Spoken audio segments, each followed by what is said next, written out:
Hvad synes du om voldtægt?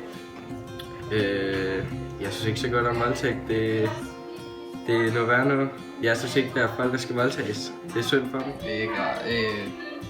Det er ikke en rar ting. Det er ikke godt. Det er en meget alvorlig ting. Ja, som vi sagde det godt. Kender du nogen, som er blevet voldtaget? Ej, ikke hvad jeg ved af. De har ikke fortalt mig det i hvert fald. Nej. Nej. Ja, jeg gør i hvert fald. Hvordan havde de det efter? Altså jeg ved i hvert fald, at hun stadig kæmper med det, og det er også en svær ting, så jeg ved, at det er noget, der virkelig ligger ar for livet, hvis man kan sige sådan.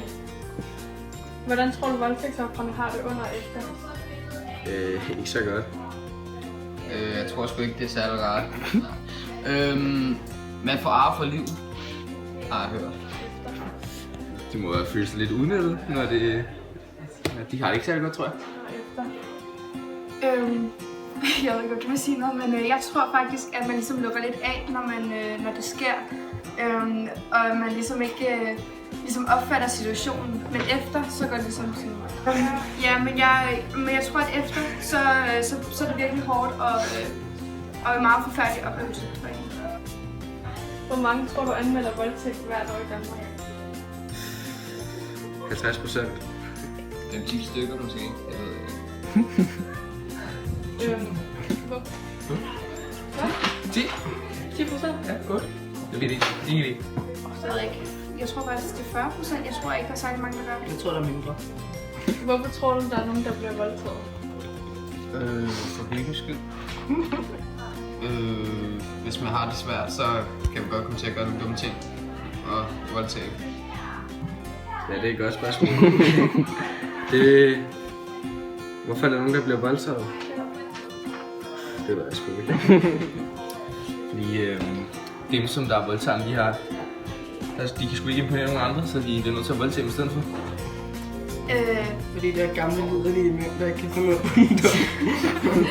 Jeg tror, det er blandt andet psykiske problemer, der gør, at folk kan begynde at det med voldtag. Det var det, jeg mente. Og jeg tror, det er meget forskelligt, hvad grunden er, men for det meste gætter jeg på, at det bare er forstyrrelser i ens. Hvornår synes du, det er okay at have sex? Når begge parter vil. 13-14 års alder måske. 15? 14? 15. Når man føler sig klar, vel? Altså, om det er så, når man er 13 eller når man er 18, så er det, hvornår man føler sig klar. Det er jo sådan forskelligt fra person til person. Har du snakket med dine forældre om sex?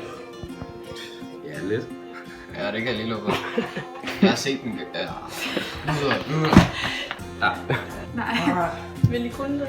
Ja, det ved jeg ikke. Det tror jeg. Jeg er ikke sikker. Synes du, prævention er vigtigt? Det kommer an på, om man gerne vil have et barn.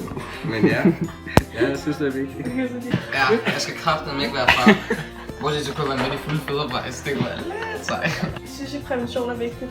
Ja. Altså, hvis man vil krappe ud, så nej, men hvis man ikke vil, så ja, så er det vigtigt.